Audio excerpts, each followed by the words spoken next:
येऊ घातलेल्या भयानक अशा उन्हाळ्याच्या पार्श्वभूमीवर अहिल्यानगरमध्ये पाणीबाणी लागू होते की काय अशी भयानक अशी परिस्थिती निर्माण झालेली आहे।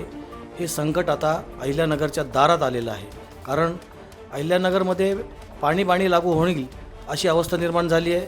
नुकतीच एक महत्त्वाची बातमी हाती येते की मनपासहित MIDC 3 साखर कारखाने, महात्मा फुले कृषी विद्यापीठ तसंच जिल्ह्यातल्या सगळ्या नगरपालिका आणि ग्रामपंचायतींना पाणी पुरवठा खंडित करण्याची नोटीस जलसंपदा विभागाने नुकतीच ठोठावलेली आहे।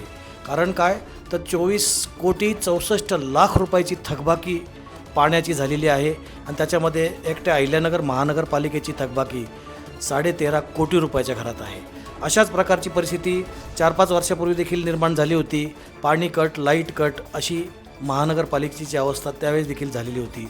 आता हे पाहणे मोठे उत्सुकतेचे ठरेल की नेमकं या संदर्भामध्ये काय पावलं उचलली जातात, अन्यथा शहरामध्ये पाणीबाणी लागू होण्याची चिन्हे सुरू झालेली आहेत।